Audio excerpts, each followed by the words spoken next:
नमस्कार दोस्तों आज जो कथा मैं आप लोगों के समक्ष प्रस्तुत करने जा रहा हूं बहुत ही सुंदर कथा है और बहुत ही सुंदर कथा का सार है। मैं ये भी समझ सकता हूं कि बहुत कम लोग इन बातों के बारे में जानते होंगे और यदि जानते हैं तो मेरा आप लोगों से नम्र निवेदन है फिर भी इन बातों को बड़े ध्यान से और बड़े बारीकी से समझें। यदि आप लोगों को इन कथाओं का पता है या ये कथाएं आपको अच्छी लगे तो इन कथाओं को आगे जरूर बढ़ाएं, आगे जरूर सुनाएं। ज्यादा समय न लेते हुए मैं अपनी कथा को प्रारंभ करने जा रहा हूं। आज की जो कथा का सार है वो है बाबा मोहन राम जी का इतिहास। जी हां, बाबा मोहन राम जी का इतिहास। बाबा मोहन राम इस कलयुग में सबसे ज्यादा क्यों पूजे जाते हैं, क्यों काली खोली धाम पूजा जाता है, क्या कारण है काली खोली धाम को पूजने का और बाबा वहां प्रकट क्यों हुए थे और यदि प्रकट हुए भी थे तो सर्वप्रथम उन्होंने किसको दर्शन दिए और क्यों दिए, किन कारणों से दिए। तो आइए सब चलते हैं, सारे रहस्य इस कथा के माध्यम से जानेंगे। तो आइए सुनते हैं बड़े ध्यान से कि आज से लगभग 360 वर्ष यानी 1650 ईस्वी की बात है। एक नंदू नाम का ब्राह्मण मिलकपुर के पहाड़ में गऊ चराया करता था। वह ब्राह्मण सालावस का रहने वाला था तथा श्री कृष्ण भगवान में उसकी अटूट आस्था थी। वह हमेशा भगवान श्री कृष्ण के चरणों में ध्यान लगाए रहता था। समय के साथ साथ उसकी भक्ति भी बढ़ती चली गई। भगवान की भक्ति करना और गऊ चराना ही उसका बस यही काम रह गया था। उसकी इस अटूट आस्था को देखकर भगवान श्री कृष्ण जी ने उसे दर्शन देने की सोची। फिर क्या था, प्रभु ने अपनी लीला रच दी। एक गाय रोज आती और नंदू भक्त की गांवों में आकर मिल जाती और उनके साथ साथ चरने लगती। नंदू उसकी भी देखभाल कर देता। धीरे धीरे समय बीतता गया। गऊ रोज आती, उसकी गायों में आकर चरने लगती। दिन में भी गऊओं के साथ चरती और शाम को जब नंदू अपनी गऊओं को पहाड़ से उतार कर लाता तो वह गऊओं के साथ से अलग होकर दूसरी तरफ पहाड़ में चली जाती। ये सिलसिला लगभग 1 वर्ष तक लगातार चलता रहा। नंदू ने इस बात पर कोई ध्यान नहीं दिया। एक दिन की बात है, जब शाम हो जाने पर वह अपनी गायों को वापस लाने लगा और वह गाय अन्य गायों से बचकर अलग जाने लगी तो उसने सोचा कि यह गाय रोजाना आकर मेरी गायों से आकर चरती है और शाम को अलग होकर दूसरी तरफ चली जाती है। आज मुझे यह देखना चाहिए कि यह रहस्य क्या है, ये गाय कहां से आती है और ये गाय है किसकी। अतः वह दिल में यह विचार कर उस गऊ के पीछे पीछे हो लिया। आगे आगे गाय और पीछे पीछे भक्त नंदू। कुछ दूर जाकर उसने देखा कि वह गाय एक गुफा के अंदर जा रही है। वह उस गाय के साथ साथ गुफा के अंदर चला गया। उस गुफा के अंदर उसने जाकर देखा कि वहां एक बहुत बड़ा धूना है और उस धूने पर एक बहुत ही तेजस्वी अलौकिक महात्मा तप कर रहे थे। उनके तेज को देखकर नंदू जान गया कि जरूर यह कोई बहुत बड़े संत या महात्मा है। नंदू ने जाकर उस महात्मा को दंडवत प्रणाम किया। उनकी आवाज सुनकर महात्मा ने अपने नेत्र खोले और प्रेम भरी मुस्कान बिखेरते हुए नंदू से बोले कि आओ नंदू बैठो, कैसे आना हुआ। वह उसके मुंह से अपना नाम सुनकर हैरान रह गया। वह सोचने लगा कि इन्हें मेरा नाम कैसे पता चला।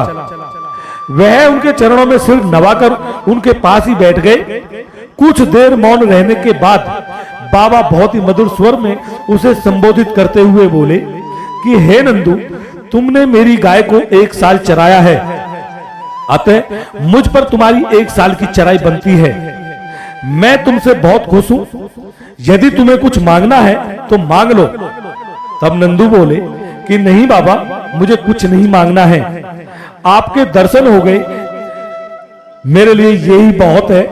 और रही बात चराई की, तो जब मैं अपनी इतनी गौओं को चराता हूं तो अगर मैंने आपकी एक गाय चरा भी दी तो इसमें मुझे क्या फर्क पड़ेगा। भक्त नंदू भाव विभोर हाथ जोड़ते हुए बोला कि बाबा बस आपके दर्शन हो गए, आपकी कृपा ही मुझ पर बरस गई तो मेरे लिए ये बहुत है, यही मेरे लिए सब कुछ है।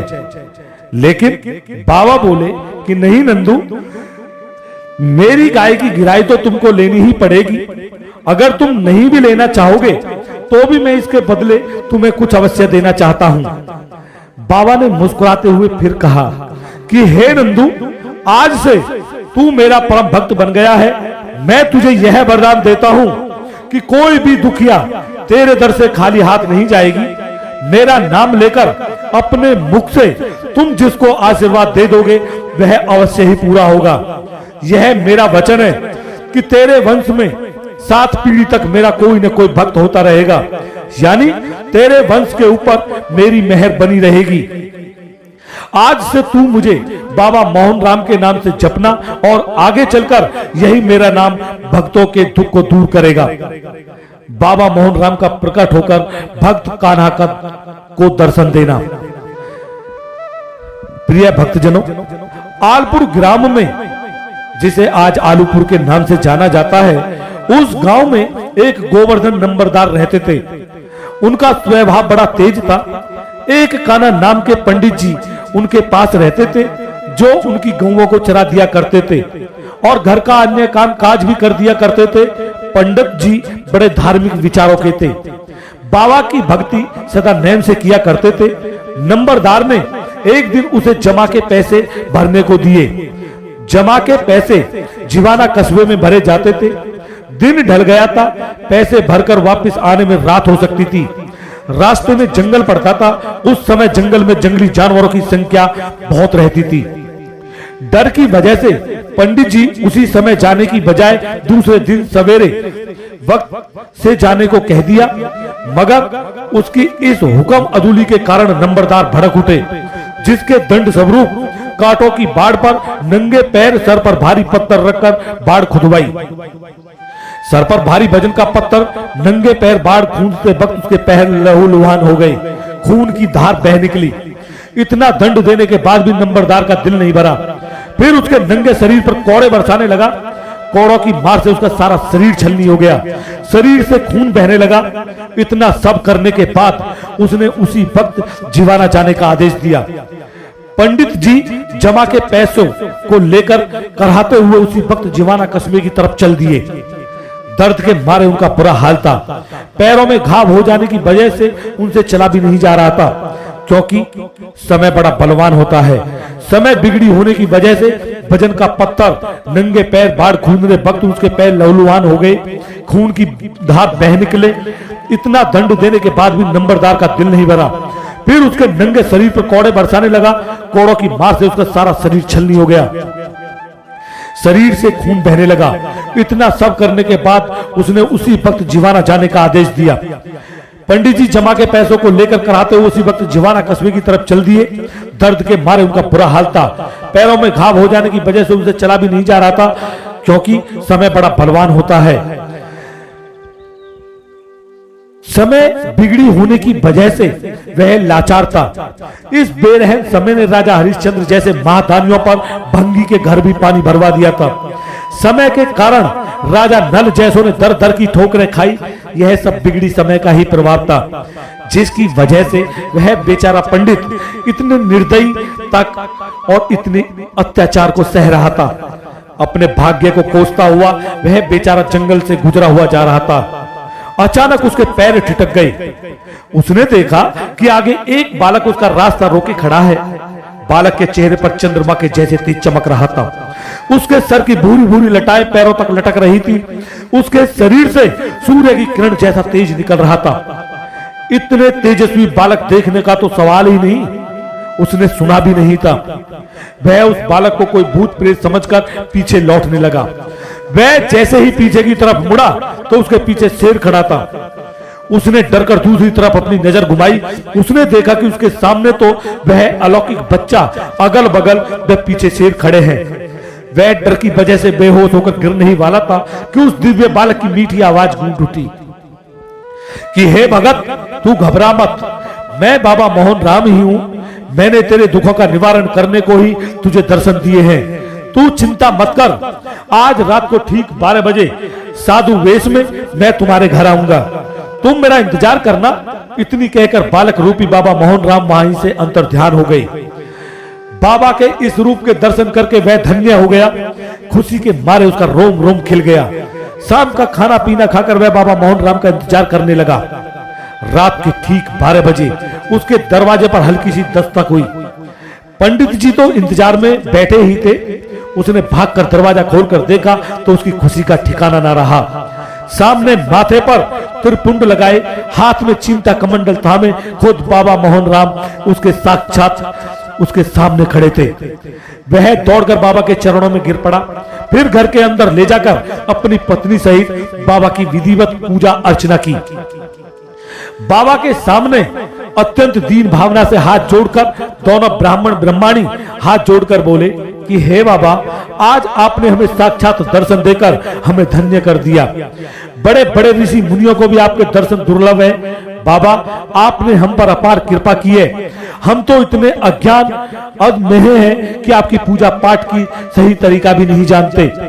उनके इस भक्ति भाव को देखकर बाबा ने उनके ऊपर स्नेहवत हाथ फेरते हुए कहा कि हे भगत, यह जरूरी नहीं है कि मेरा पूजा पाठ ही किया जाए। मैं तो प्रेम का भूखा हूँ। प्रेम और श्रद्धा से जो मुझे याद करता है, मैं उसको अवश्य ही दर्शन देता हूँ। इस प्रेम के अधीन होकर मैंने त्रेता युग में राम रूप में बिल्ली के झूठे बेर खाए थे।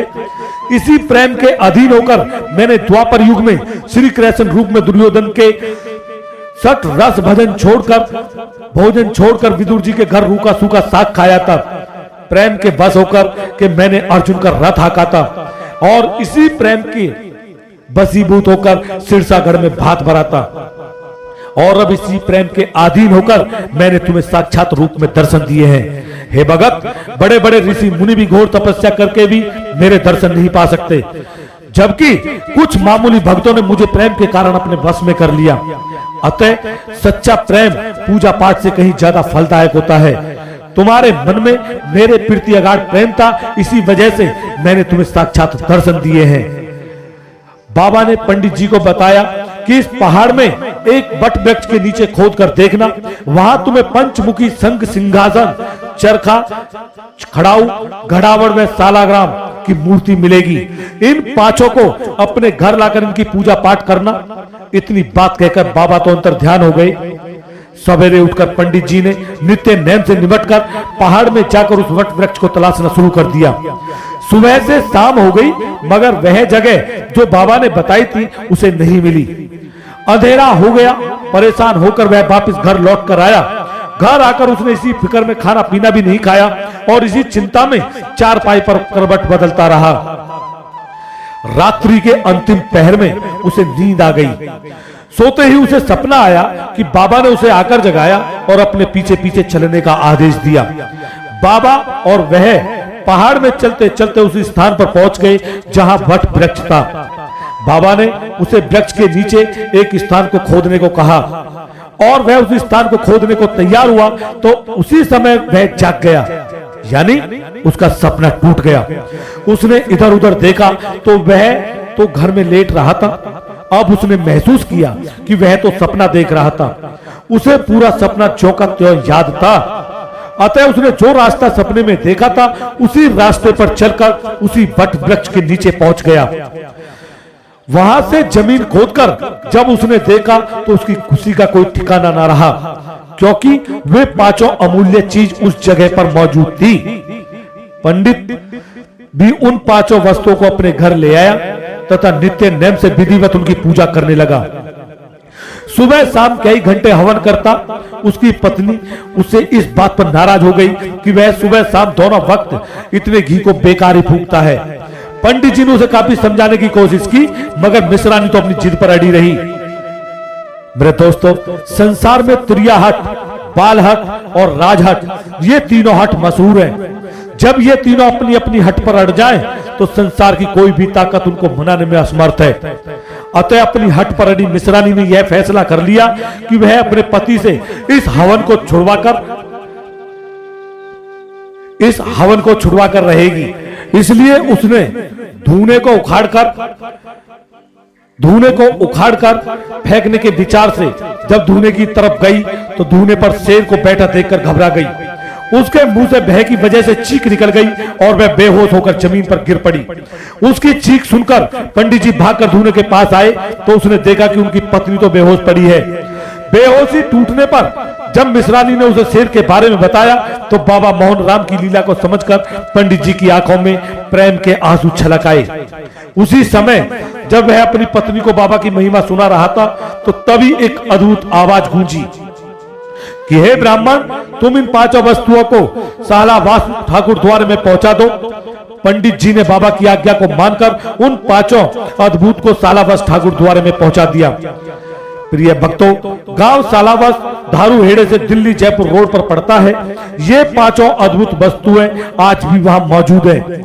आप वहां जाकर बाबा के इन 5 रत्नों के दर्शन कर सकते हैं। भक्त प्रेम दास का मारे हुए हिरण को जिंदा करना और अंग्रेज अधिकारी को बाबा मोहन राम का भगत बनाना। तो मेरे दोस्तों, कहानी बहुत सुंदर है, कथा बहुत सुंदर है, ध्यान से सुने। प्रिय भक्तजनों, भक्त प्रेम दास सैदपुर में रहते थे। वह पंडित जी के ही समकालीन थे। प्रेम दास जी बाबा मोहन राम के सच्चे भगत थे। भगत प्रेम दास जी भी गऊ चराया करते थे। कुछ गांव वाले जहां प्याऊ पर उनकी गाय पानी पीती थी, उस पानी की कुंडी में गोबर घोल देते थे। इस बात से परेशान होकर भक्त प्रेमदास सैदपुर को छोड़कर अपनी गौओं को सालावास ले आए और वहीं गौओं को चराने लगे। अंग्रेजी राज्य था। उसी दौरान एक अंग्रेज अधिकारी शिकार खेलने के उद्देश्य से उस जंगल में आ गया। उसने एक हिरण को गोली से मार गिराया। उसने मरे हुए हिरण को अपनी जीप में डालने के लिए ग्वालों से सहायता मांगी। सभी ग्वालों ने प्रेमदास की तरफ इशारा कर दिया कि यही इसे जीप में डाल सकता है। अब तो अंग्रेज अधिकारी ने प्रेमदास से मदद मांगी। भगत प्रेमदास ने हिरण के पास आकर उसमें एक संटी मारी। संटी के लगते ही हिरण जीवित होकर भाग गया। इस चमत्कार से प्रभावित होकर अंग्रेज अधिकारी उसके पैरों पर गिरकर कहने लगा कि हे भगत, मैंने अपने इस अमूल्य जीवन को यूं ही बेकार कर दिया। आप धन्य हैं जो प्रभु के इतने निकट हैं। मैं अपने किए गुनाहों को आपसे माफी मांगता हूं। कृपया आप मुझे अपना शिष्य बनाएं ताकि मेरा भी उद्धार हो जाए। प्रेमदास जी ने उस अंग्रेज को बाबा मोहन राम की महिमा सुनाई। इस प्रकार वह अंग्रेज बाबा मोहन राम का भगत बन गया। उसने कुछ जमीन वहां गऊ चराने के लिए, गऊ चारे के लिए ही छोड़ दी। वह गऊ चारे की जमीन आज भी मौजूद है, जहां आज भी गऊएं चरती हैं। आज भी अंग्रेज को बाबा के भक्त के रूप में याद किया जाता है। बाबा मोहन राम के घोड़े को पत्थर का बनना व पहाड़ को मोम का बन जाना।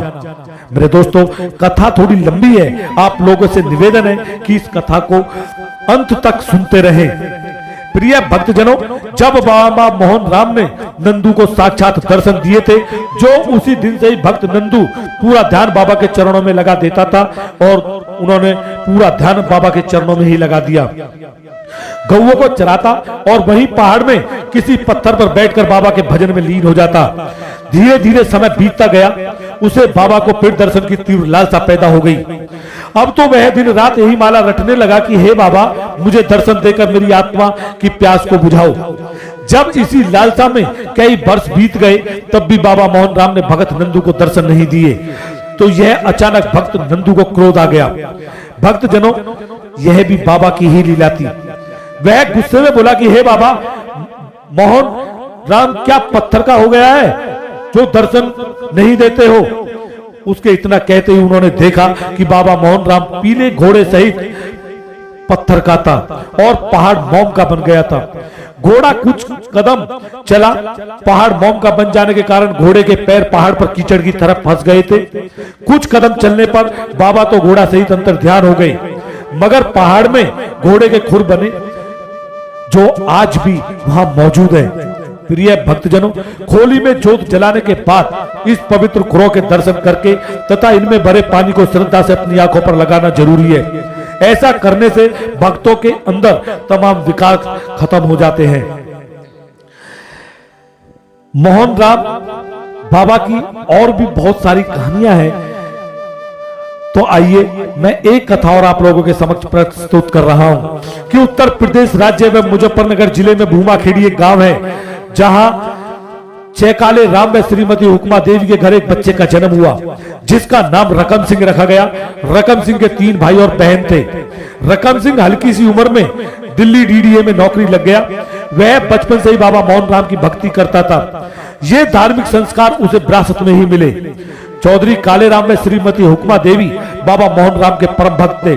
रकम सिंह बचपन में ही कई बार अपने माता पिता के साथ काली खोली जाकर बाबा मोहन राम के दर्शन करके आते थे।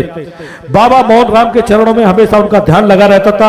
यहाँ तक कि जब वह अपनी ड्यूटी पर होता था तो वहीं पर बैठकर बाबा मोहन राम के भजन गाने लगता। उनके इस ध्यान में मगन हो जाता। जब उनके साथी जब इस विषय में कुछ कहते तो वह अपने साथियों को बाबा की महिमा सुनाने लगता।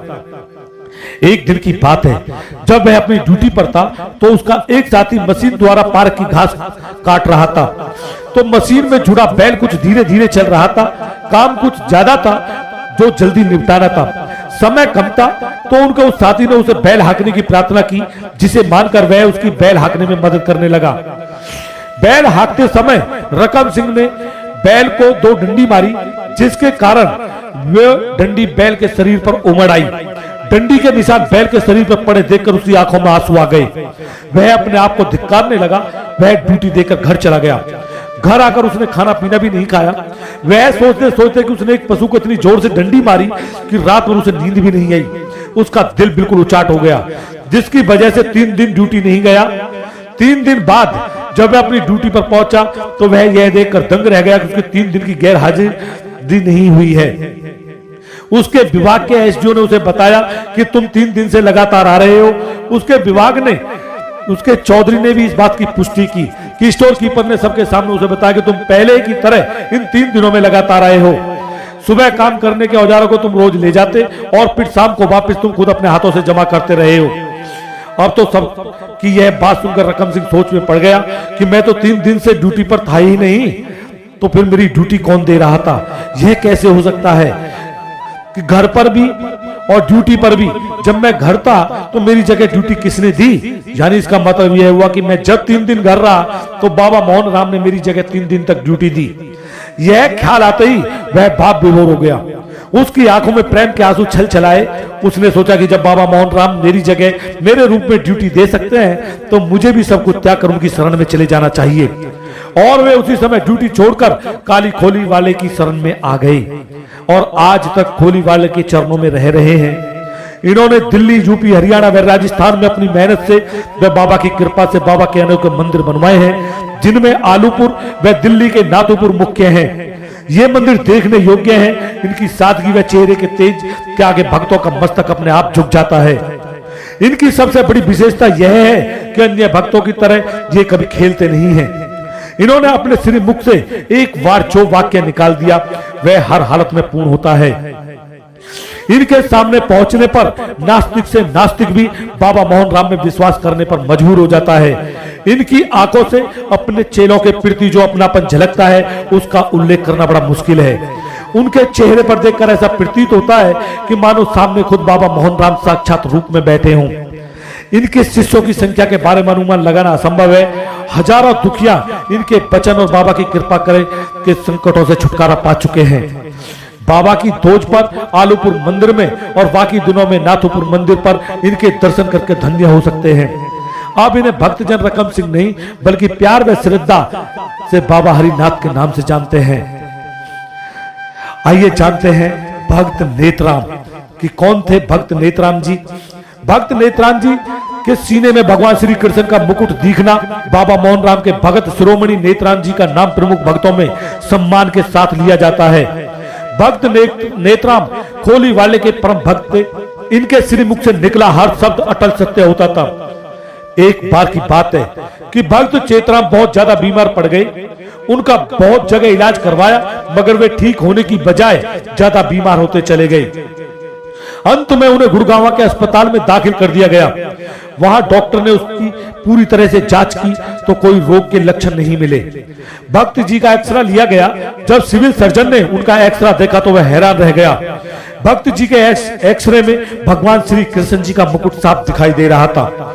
जिस तरह हनुमान जी ने बड़ी सभा में अपने सीने को चीरकर भगवान जी की तस्वीर दिखा दी थी, इसी तरह भक्त नेत्राम जी के दिल में हमेशा बाबा मोहन राम समाये रहते थे, जिनका मुकुट एक्सरे में आया था।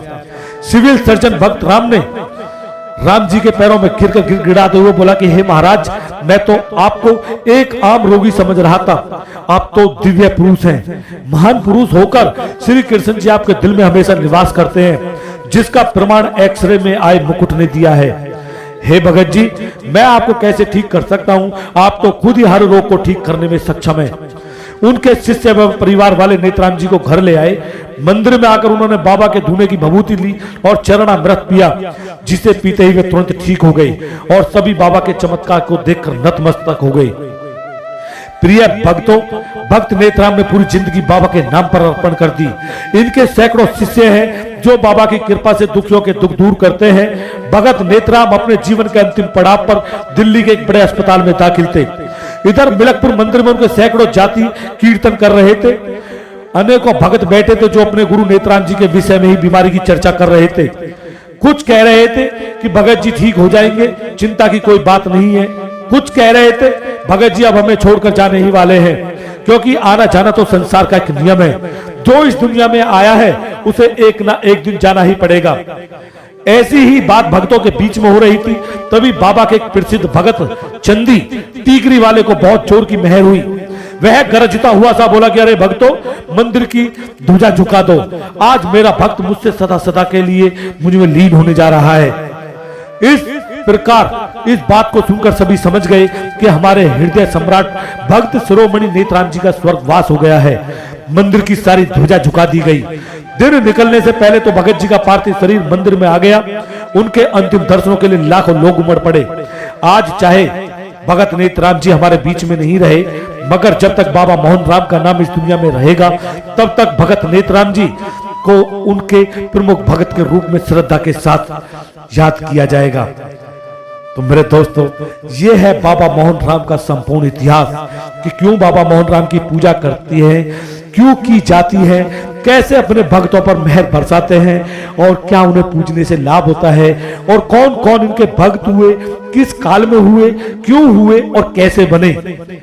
तो मेरे दोस्तों, प्रिय भक्तजनों, आपको ये सार अवश्य समझ आया होगा और मैं आशा करता हूं कि आप लोगों को ये रहस्य जरूर समझ आया होगा। और इसी आशा के साथ मैं अपने शब्दों को पुनः विराम देने जा रहा हूं। जय बाबा मोहन राम की, जय खोली वाले की, जय काली खोली धाम की, जय बाबा मोहन राम की, जय बाबा मोहन राम की, जय बाबा मोहन राम की।